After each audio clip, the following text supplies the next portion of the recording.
दोस्तों, अगर आप गीता का यह दिव्य संदेश सुनना चाहते हैं और ऐसी ही प्रेरणादायक बातें पाना चाहते हैं तो चैनल को अभी सब्सक्राइब कर लीजिए और वीडियो को लाइक जरूर करें।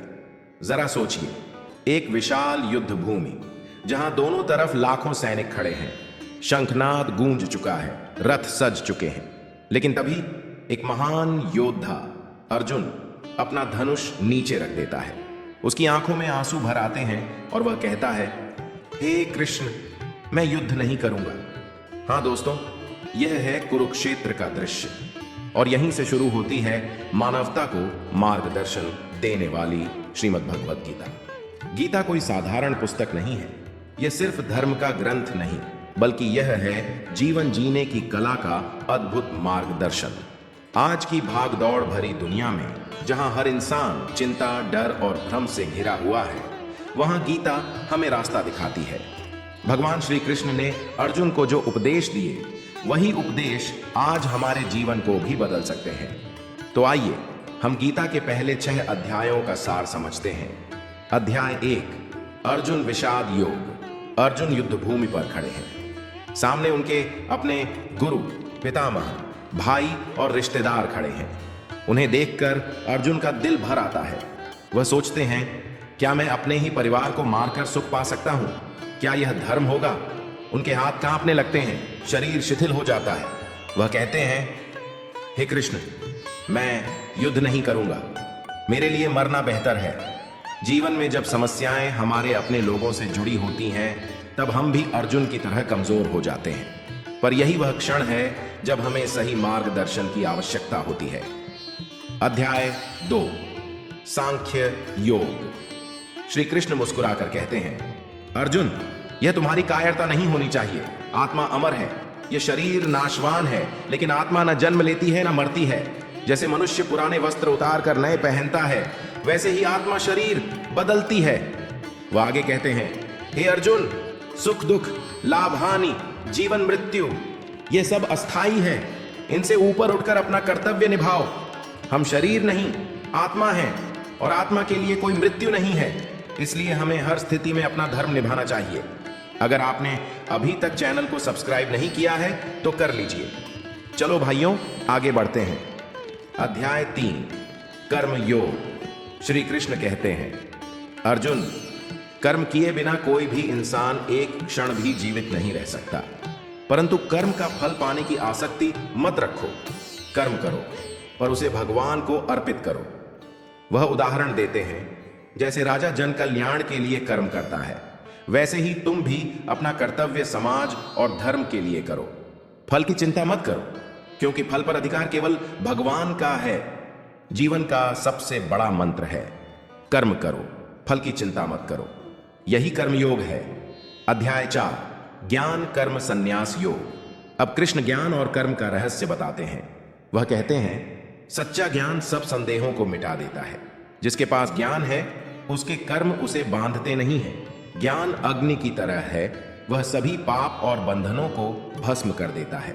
हे अर्जुन, ज्ञान प्राप्त करने के लिए श्रद्धा रखो, गुरु की सेवा करो और साधना से सच्चाई को जानो। ज्ञान और कर्म दोनों जरूरी हैं। सिर्फ कर्म करने से मुक्ति नहीं मिलेगी और सिर्फ ज्ञान से जीवन नहीं चलेगा। दोनों का संतुलन ही पूर्णता है।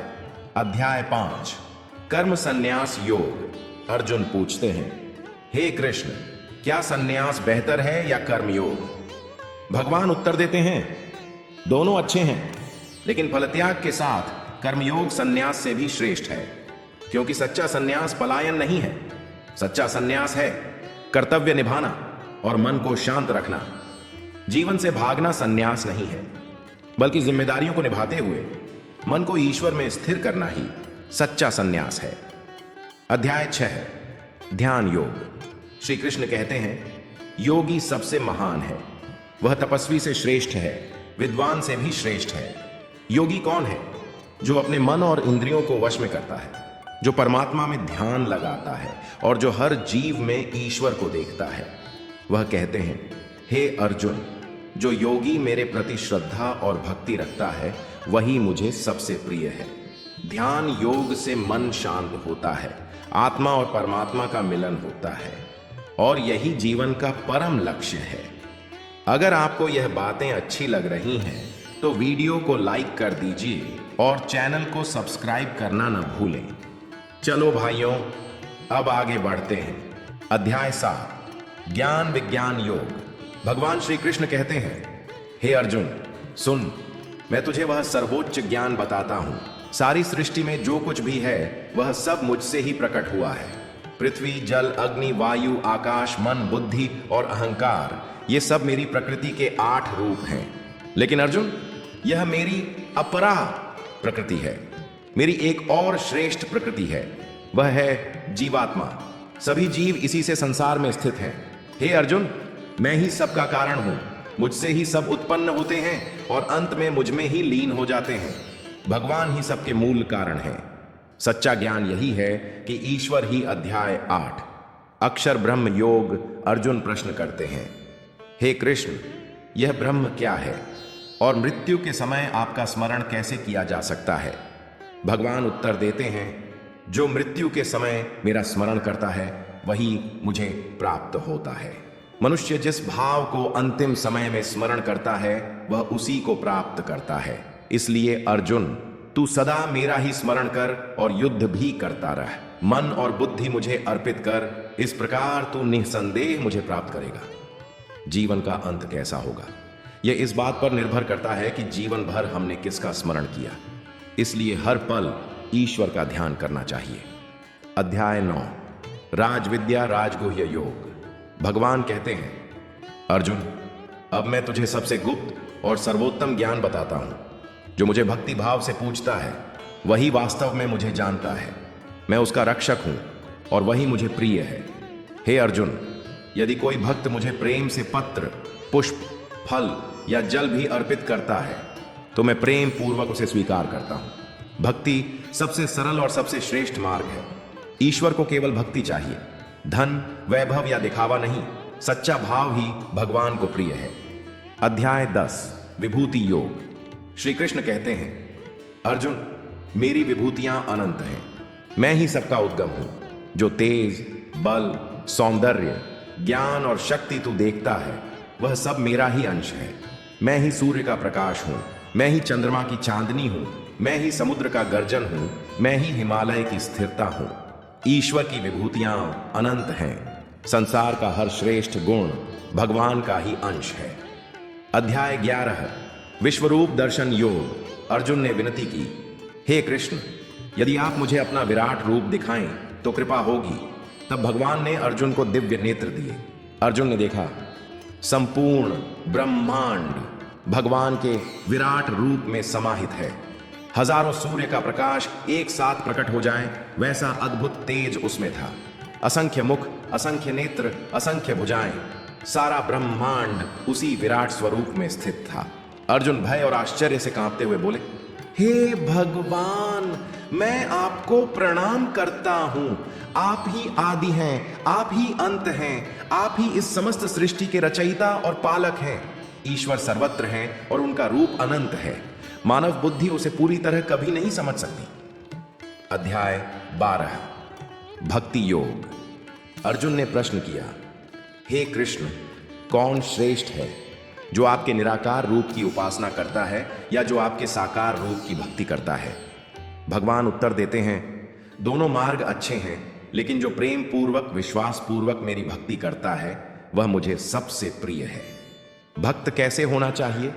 जो किसी से द्वेष नहीं करता, जो मित्रवत और दयालु है, जो क्षमाशील है, जो संतोषी है, जो अपने मन और इंद्रियों को वश में रखता है, वही भक्त मुझे अत्यंत प्रिय है। भक्ति ही सबसे सरल और श्रेष्ठ मार्ग है। ईश्वर को प्रेम चाहिए, बस प्रेम। अगर आपको यह बातें अच्छी लग रही हैं तो वीडियो को लाइक कर दीजिए और चैनल को सब्सक्राइब करना न भूलें। चलो भाइयों, अब आगे बढ़ते हैं। अध्याय 13, क्षेत्र क्षेत्रज्ञ योग। भगवान श्री कृष्ण कहते हैं, अर्जुन, यह शरीर ही क्षेत्र है और जो इसे जानता है वही क्षेत्रज्ञ है।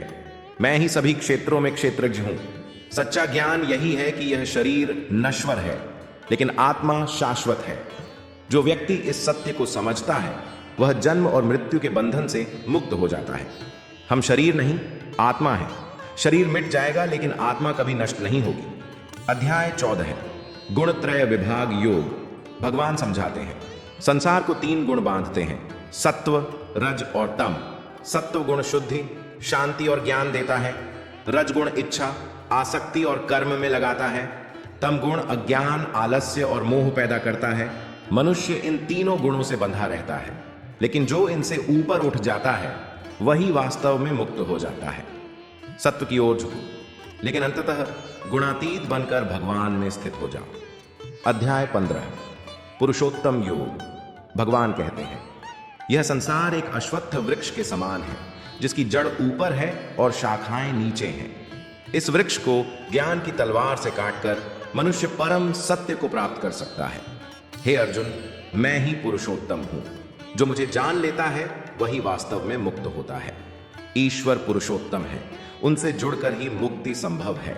अध्याय 16 दैवासुर संपद विभाग योग। भगवान कहते हैं मनुष्य में 2 प्रकार की प्रवृत्तियां होती हैं, दैवी और आसुरी। दैवी गुण निर्भयता, सत्य, करुणा, क्षमा, दया, स्वच्छता। आसुरी गुण अहंकार, क्रोध, लोभ, कपट, हिंसा। दैवी गुण मोक्ष की ओर ले जाते हैं, आसुरी गुण बंधन और पतन की ओर ले जाते हैं। हमेशा दैवी गुण अपनाओ और आसुरी प्रवृत्तियों से बचो। अध्याय 17 श्रद्धात्रय विभाग योग। भगवान कहते हैं हर व्यक्ति की श्रद्धा उसके स्वभाव के अनुसार होती है। सात्विक श्रद्धा ईश्वर और सत्य में विश्वास। राजसिक श्रद्धा धन, शक्ति और भोग की ओर। तामसिक श्रद्धा अज्ञान, आलस्य और अंधविश्वास की ओर। जो भोजन, यज्ञ, तप और दान सात्विक हैं, वे आत्मा को शुद्ध करते हैं। सात्विक श्रद्धा और सात्विक आचरण ही सर्वोत्तम है। अध्याय 18 मोक्ष संन्यास योग।